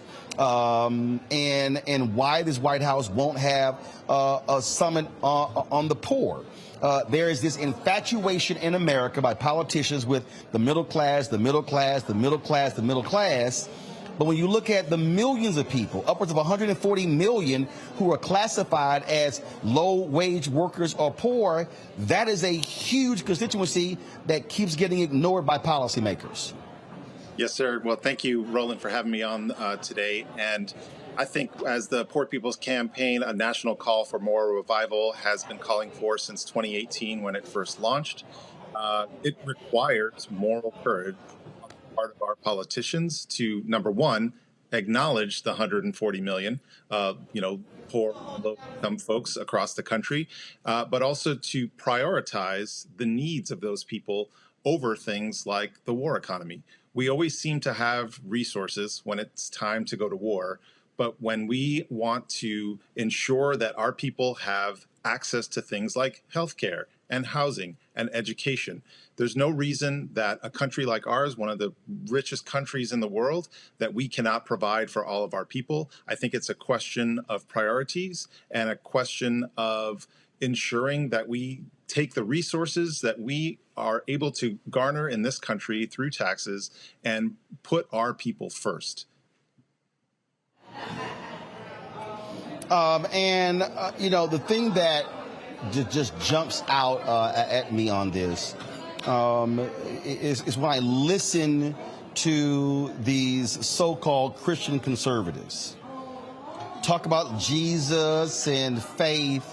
Yet I blasted Ralph Reed one year saying, how in the hell you got a Faith and Freedom conference and it's supposedly a religious conference? I said, but the poor ain't mentioned nowhere. I said, so which Bible are y'all actually reading at y'all conference where y'all discussing everything but poor people? Yes, sir. I think that as Bishop Barber often talks about, there is a false moral narrative out there that sort of, in many ways, hits our society against the needs of the poor.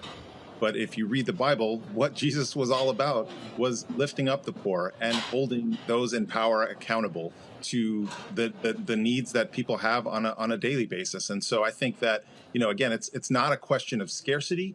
It's about setting the right priorities. And I think we see that in our budget from year to year, that we often will take away from the needs of people to ensure that they are housed and fed and have the right education. I have two young sons. One is in school and one is on his way. And so I think about these things.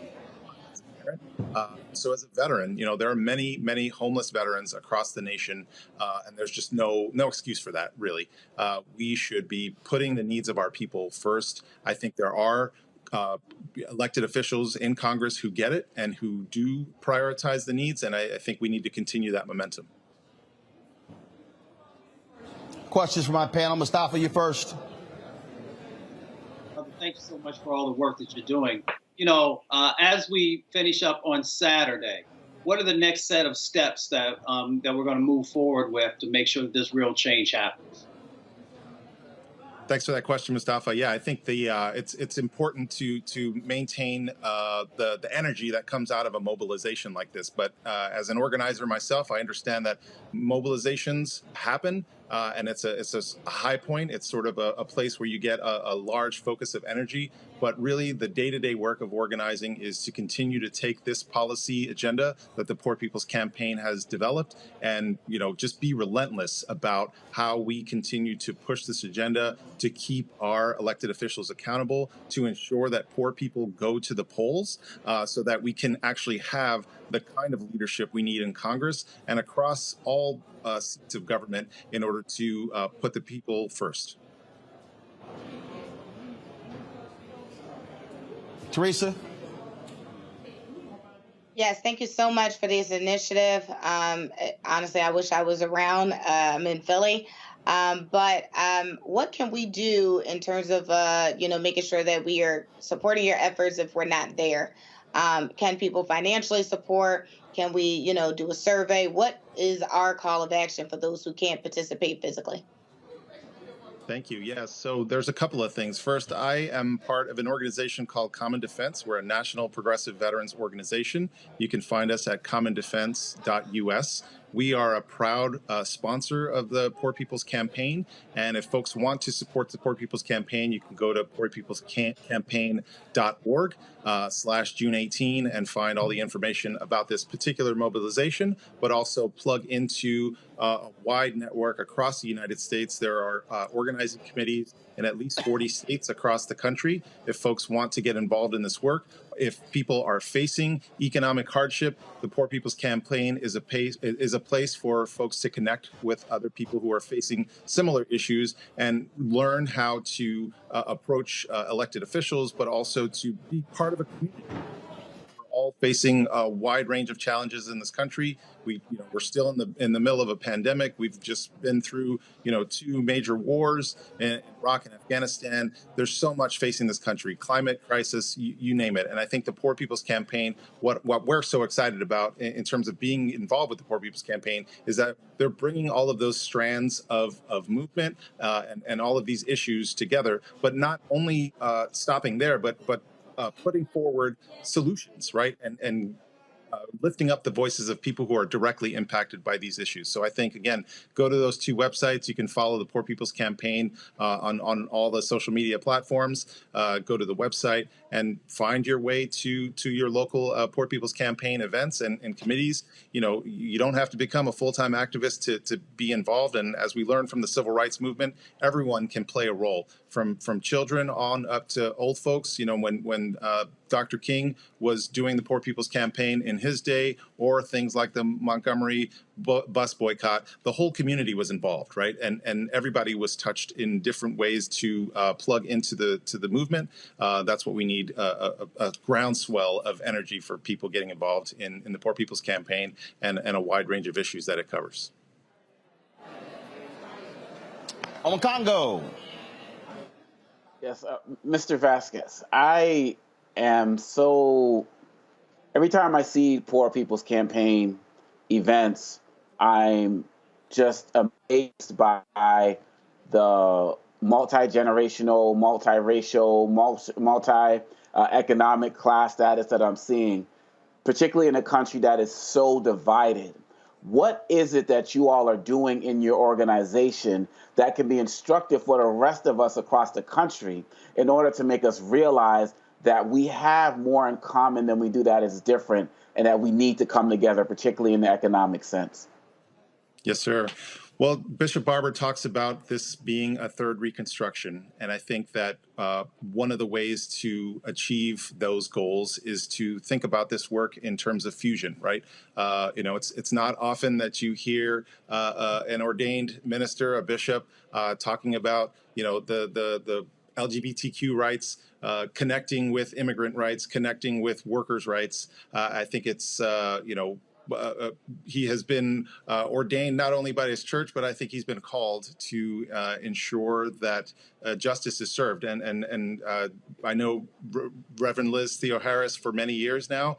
She's a leader in this movement and has introduced me to so many different organizers across the country. I think it's just deeply inspiring, and it's easy to watch the evening news and feel kind of despair, but I can assure you that there are people all across this nation who are facing problems, but not just sitting in their sorrow. They're getting motivated to get involved in this movement and to organize. All right, Jose, we certainly appreciate it. We'll see y'all out there on Saturday. We'll be broadcasting the March Live beginning at 10 a.m. This Saturday from the Mall on Washington, the Poor People's Campaign for their mass march there in D.C. We appreciate you joining us at Roland Martin Unfiltered. Thanks so much, Roland. All right, thanks a bunch. I want to start with you, Mustafa. What the hell's up with the Biden administration? I don't get this fear of meeting with poor people. I don't understand why not have a summit, a White House summit on poverty, on the poor. This fixation that politicians have with the middle class, the middle class, the middle class. If you are advancing an economic agenda that's appealing to these folks, you could literally run away with elections by galvanizing, mobilizing, and organizing this very block of voters. Yeah, without a doubt. I mean, the Poor People's Campaign, they have, sort of the blueprint for how you bring America together on a set of core issues. And for the Biden administration to not honor that, because it's really, I don't know if it's intentionally being disrespectful, but I think it's disrespectful by not having those sets of conversations, because I've seen, business leaders have summits pulled together, have, meetings at the White House. I've seen all these other types of folks who represent different constituencies. So for them not to be meeting with folks who actually have the voice and the energy of people across the country and doing authentic work just doesn't make any sense. Now, we could get pessimistic and just say, that, those who give larger contributions are the ones who get access. I hope that's not true. Some of it is who you surround yourself with also in relationship to the administration. Do you have folks in the administration who have actually done work with grassroots folks?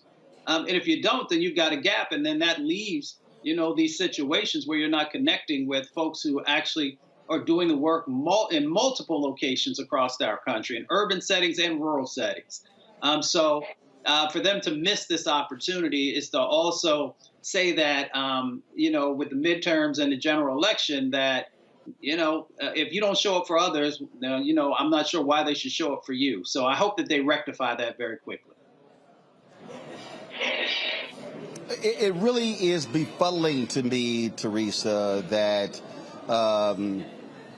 that the Poor People's Campaign, they have been requesting a sit down with the president since he was inaugurated.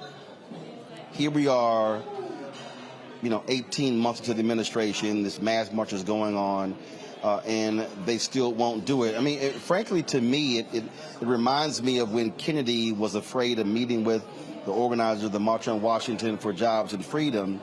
But then, of course, after the march, oh, my goodness, where it was so peaceful, then they finally actually met with them. This literally makes no sense.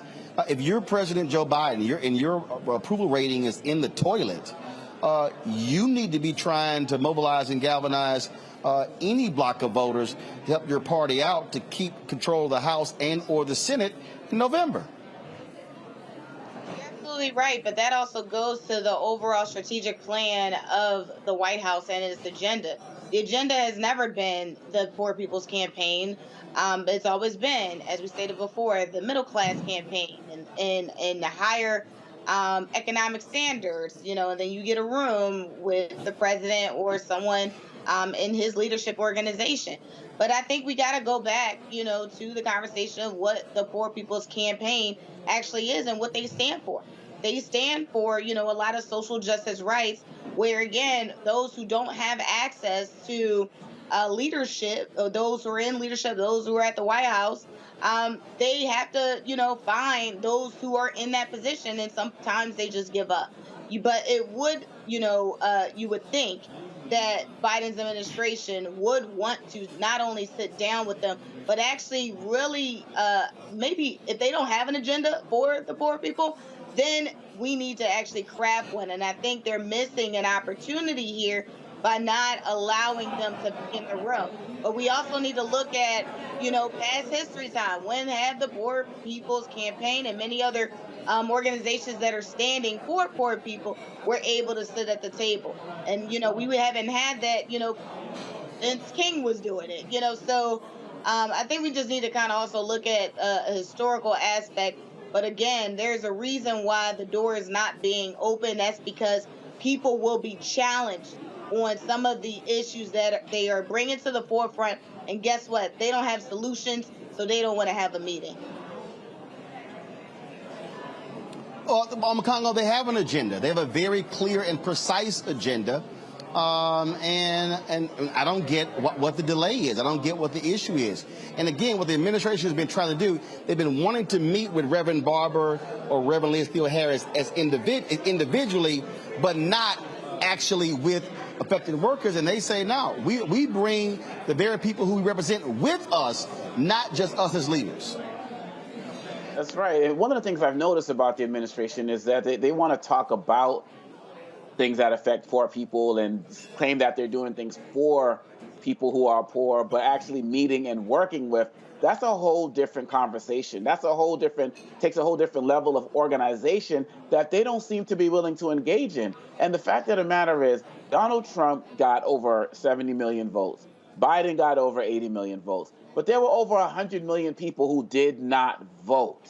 And many of them were poor, who felt disenfranchised from this system. Like you said, Roland, it's a sure shot to be able to catapult yourself into the next electoral cycle. But this administration, because look, they've already lost a lot of people who are independent-minded because they feel like they're not doing enough. You got people seeing that he's engaging with people like MBS in Saudi Arabia, and they're like, what's the difference between what you're doing and what Trump's doing? I'm hearing people say things like that. So, but one thing we know is that Trump didn't give a damn about poor people. So this is a key opportunity for Biden to not only distinguish himself from people who say he's just like the rest of them, but actually start to bring a new generation of people across age lines who've never voted before to bring them into the system. Because I don't care if you make $10 million a year or $1,000 a year or $100 a year. You get one vote.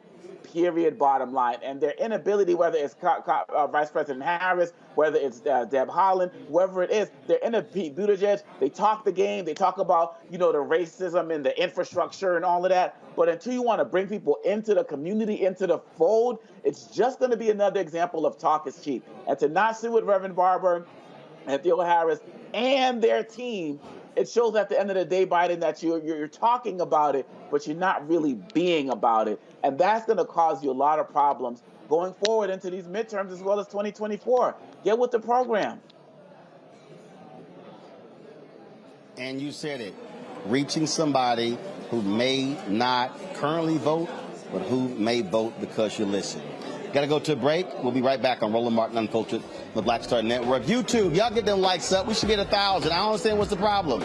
It ain't that hard. Hit the like button. Let's get it going. We should get 1,000 when I come back from this break. Let's go. Back in a moment.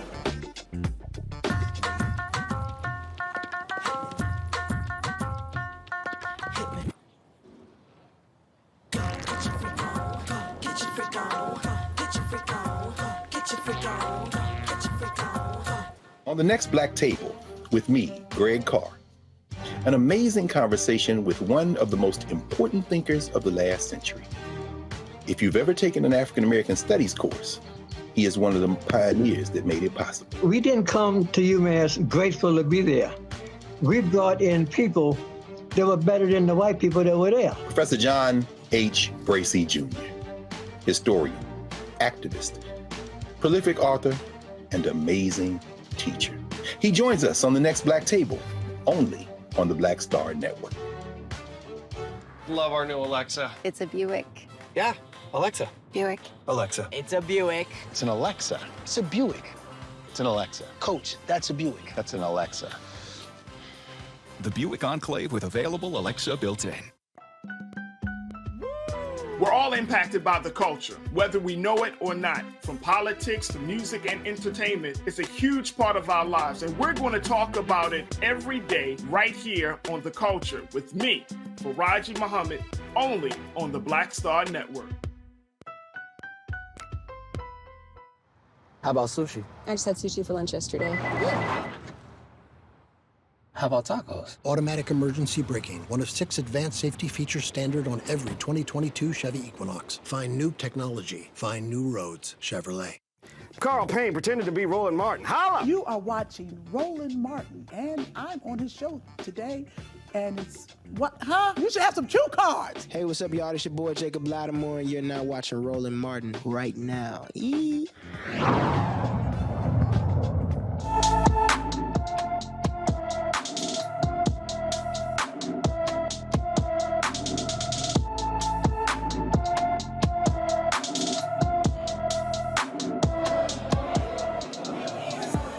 17-year-old Robin Bright went missing from Tomball, Texas on May 15th of this year. Robin is 5 feet 5 inches tall, weighs 120 pounds, with brown hair and brown eyes. Anyone with information about Robin Bright should call the Tomball, Texas Police Department at 281-351-5451, 281-351-5451. Tomorrow, January 6th hearing has been canceled, postponed. There are several conflicting reports as to why. California Congresswoman Zoe Lofgren got bombarded with questions about this delay. Okay. Why the tomorrow hearing is postponed? Yeah, it's just technical issues. I mean, we were, the staff putting together all the videos, doing 1, 2, 3. It was overwhelming, so we're trying to give them a little room. Does it bump Wednesday's list to Thursday, or is Thursday on its own? I think Thursday's on its own. We're moving, Liz. It's so topic-wise, if we see other hearings move, when Cheney had outlined in the first hearing, like hearing 1 is X topic, hearing 2, like the topics stay with the hearing. Yes, regardless of what. Yeah, it's just it's not a big deal. So there wasn't issues with No.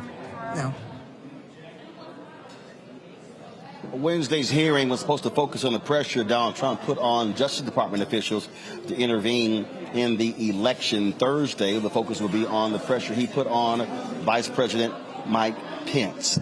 Folks, let's talk about this new drug for alopecia.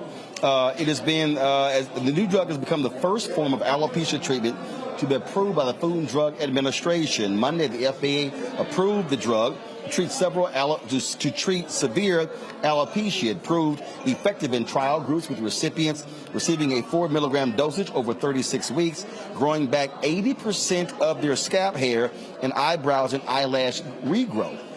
This is an issue, Teresa, that has come to light. Congressman Ayanna Pressley has been very open, talking about her suffering from alopecia, losing all of her hair. Of course, when she came into Congress, she had her braids and everything, full head of hair, but she's since lost that. Jada Pinkett Smith has talked about it as well. This is certainly a positive news for the number of women across the country who deal with this issue of losing their hair. Yeah, I think it's groundbreaking. I actually applaud, Congresswoman and Jada Pinkett Smith for holding their own, in this disease that is, unfortunately, it doesn't sometimes happen at birth. It happens later on. And so, this drug does mean that, when you do speak truth to power, when you do stay in your own and comfortable in your own skin, results do happen.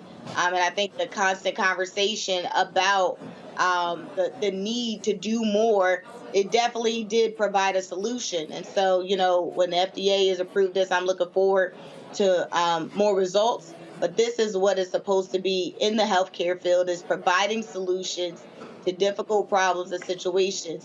But again, I believe truth to power actually helped in this situation, because not only is it helping, Congressman Jada Pinkett Smith, it's helping thousands of women with this condition. Indeed, folks. In Kansas, a Kansas family is suing a juvenile correction facility for the death of a black teen. 17-year-old Cedric Lofton's foster parents called for help after the teen was hallucinating instead of getting help. Cedric died after being restrained by Sedgwick County officers in September. His family believes his death could have been prevented if officers had followed the 2016 Kansas Department of Corrections recommendations. They blame the officers' lack of training in assisting youth having mental health crises. During the investigation, Cedric's intake form was found to have been altered, indicating he did not require immediate medical attention. The lawsuit accuses 5 detention officers of using excessive force, failing to intervene in other officers' use of deadly force, and being deliberately indifferent to Lofton's serious medical needs. Mustafa, the Biden Department of Justice Civil Rights Division, they've been very aggressive in going after correctional officers for their treatment of inmates. And so, this is one of those examples of what happens in juvenile facilities that often don't get the same level of attention as mayhem caused by police officers. Yeah, exactly. I think these stuff also, so make sure there's real justice there. The other part of the equation is something that we've talked about before on the show, and making sure that these police departments actually have those with mental health skills a part of these calls that come out, or if it's a mental health emergency, just having someone with that skill set going out first. We've seen it work in other parts of the country. We know that it helps to save lives. So we'll see if they finally move forward with making sure the right things are in place.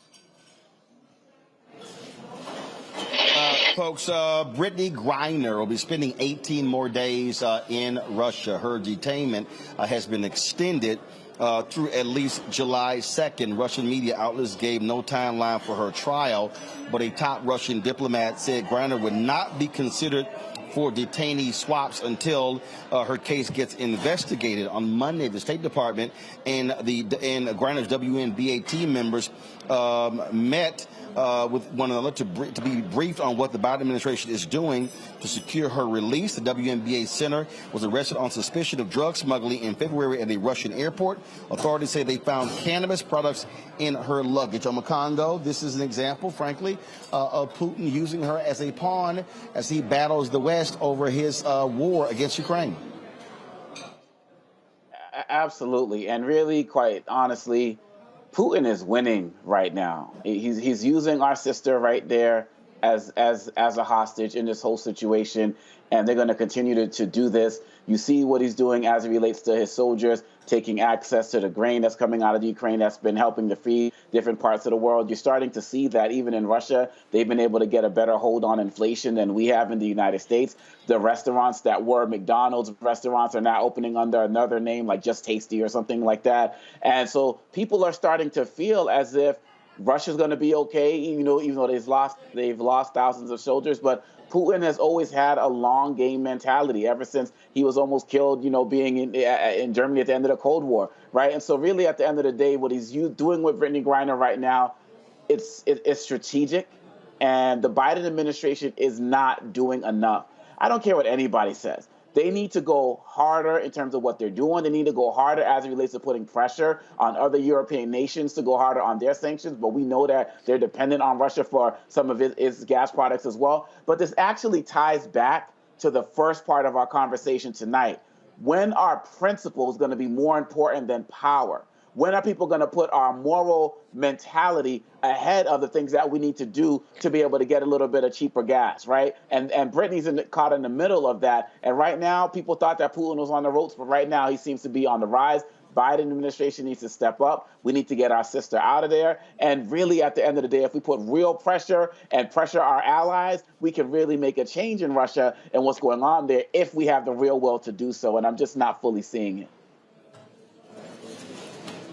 All right, folks, going to take a real quick break, and we'll be right back on Roland Martin Unfiltered on the Black Star Network YouTube. Hit that like button, y'all. We should be at 1,000 likes by now. Let's get it going. I'll be right back. iPhone 13 on us for every customer. Current, new, everyone. To show the love. How about sushi? I just had sushi for lunch yesterday. How about tacos? Automatic emergency braking, one of 6 advanced safety features standard on every 2022 Chevy Equinox. Find new technology. Find new roads. Chevrolet. On the next Black Table, with me, Greg Carr, an amazing conversation with one of the most important thinkers of the last century. If you've ever taken an African American Studies course, he is one of the pioneers that made it possible. We didn't come to UMass grateful to be there. We brought in people that were better than the white people that were there. Professor John H. Bracey Jr., historian, activist, prolific author, and amazing teacher. He joins us on the next Black Table, only on the Black Star Network. Love our new Alexa. It's a Buick. Yeah, Alexa. Buick. Alexa. It's a Buick. It's an Alexa. It's a Buick. It's an Alexa. Coach, that's a Buick. That's an Alexa. The Buick Enclave with available Alexa built-in. On the next Get Wealthy with me, Deborah Owens, America's Wealth Coach, you'll hear from Elizabeth Davis.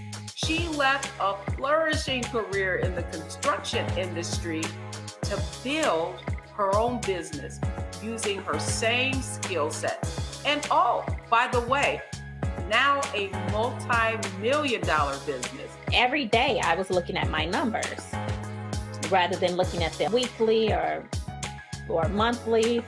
When you're first starting your business, my recommendation is look at your numbers every day, because are they balancing out each day? If they're not balancing out for 3 days in a row, that means your week is going to be off. That's right here on Get Wealthy, only on Black Star Network.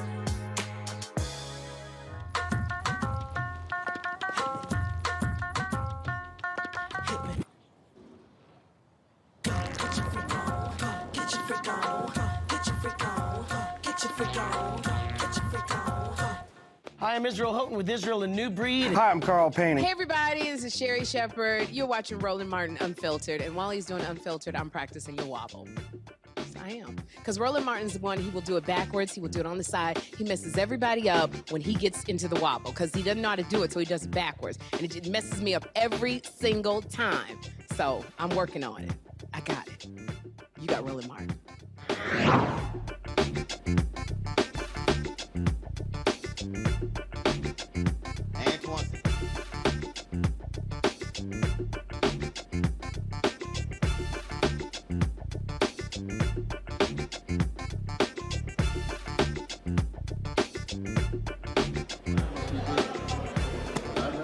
All right, folks, for the last couple of days, we've been live streaming events from here, from the UNCF Unite 2022 conference here in Atlanta. If you missed the sessions, go to the Black Star Network app, go to our YouTube channel. You can see the previous sessions. You can also see our previous interviews that we have done. We got more stuff we have for you tomorrow. They have sessions taking place tomorrow morning here in Atlanta. Ends Thursday, and so we want to do that. Also, tune in tomorrow. My man Benjamin Dixon is going to be sitting in for me, broadcasting from here.